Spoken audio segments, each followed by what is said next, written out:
নমস্কার বন্ধুরা, বংসিম্পল রেসিপিস চ্যানেলটির আরেকটি নতুন পর্বে আপনাদের সবাইকে স্বাগত জানাচ্ছি।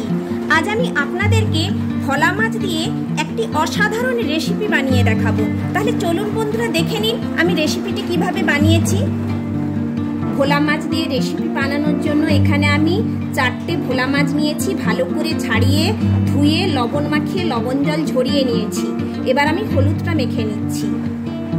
হলুদ নিয়ে নিলাম, ভালো করে সমস্ত মাছে হলুদ মেখে নিচ্ছি। ভালো করে সমস্ত দিকে যেন হলুদটা লাগে।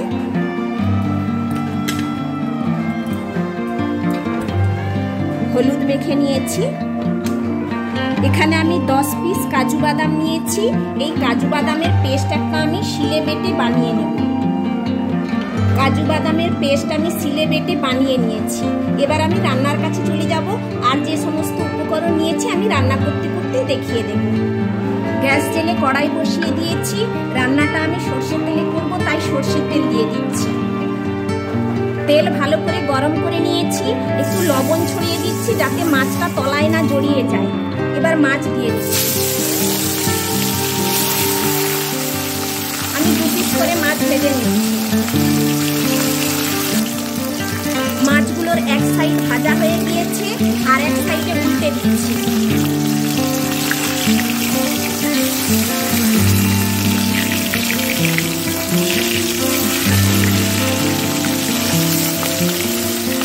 আমি হাই ফ্লেমেই মাছটা ভেজে নিচ্ছি।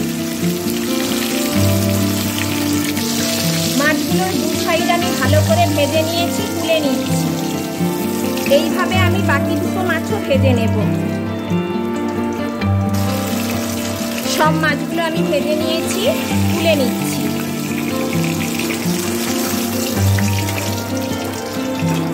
এবার আমি এই তেলেই রান্নাটা করে নেব।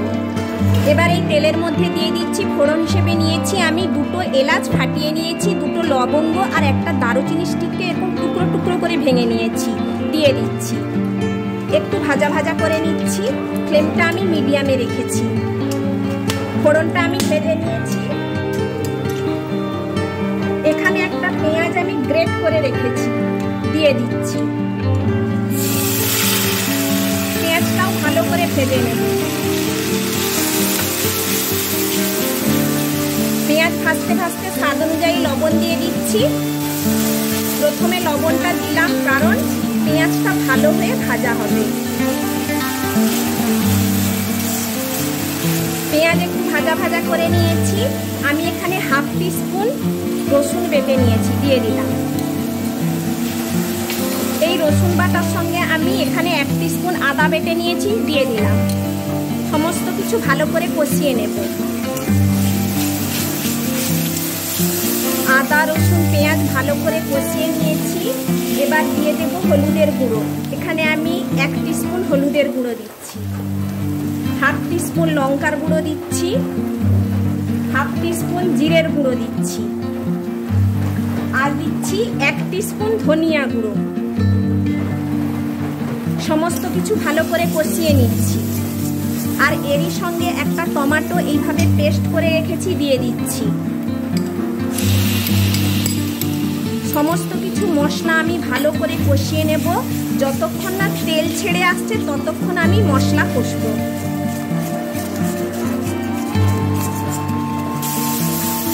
বন্ধুরা, আপনারা যদি আমাকে হেল্প এবং সাপোর্ট করতে চান, আমি রিকোয়েস্ট করছি আমার চ্যানেলটিকে সাবস্ক্রাইব করুন, আর পাশে থাকা বেল আইকনটি অবশ্যই প্রেস করবেন। তাতে করে আমার দেওয়া নতুন রেসিপির নোটিফিকেশন সবার আগে আপনার কাছেই পৌঁছে যাবে।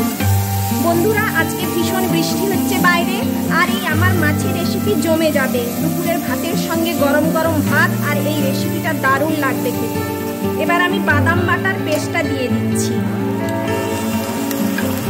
বাদাম বাটার পেস্ট দিলে হাই ফ্লেম রাখা যাবে না, ফ্লেমটা কমিয়েই রাখতে হবে, নাহলে তলায় ধরে যাবে।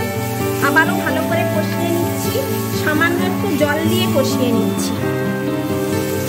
অল্প একটু জল দিচ্ছি।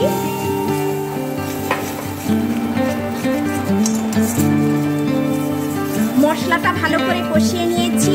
এখানে আমি 2 টেবিল চামচ টক দই নিয়েছি, ভালো করে ফেটেই নিয়েছি, দিয়ে দিচ্ছি। ফ্লেমটা মিডিয়ামেই রেখেছি। এবার আমি কাজু বাদাম বাটা বাটি এবং দইয়ের বাটি ধুয়ে কিছুটা জল দেব। দই দেওয়ার পর বেশি আর নাড়বো না। এটা কাজু বাদাম বাটা বাটি আর এটা দইয়ের বাটি। জলটা দিয়ে দিচ্ছি। দুটো কাঁচা লঙ্কা দিয়ে দিচ্ছি ভালো ফ্লেভার আসার জন্য। এবার আমি জল দিয়ে দিচ্ছি। গ্রেভিটা বেশি রাখবো না, অল্পই রাখবো, আর জল দেব না। রান্নাটা ফুটে উঠলে ভাজা মাছগুলো দেব। রান্নাটা ফুটে উঠেছে, এবার ভাজা মাছগুলো দিয়ে দিচ্ছি। আমি ঢাকনা না দিয়েই 5 মিনিট রান্নাটা করে নেব, মিডিয়াম ফ্লেমেই করব। জুসে ভালো করে মাছগুলো ডুবিয়ে দিচ্ছি। 5 মিনিট ধরে রান্নাটা আমি মিডিয়াম ফ্লেমে করে নিয়েছি। রান্নাটা আমার হয়ে গিয়েছে।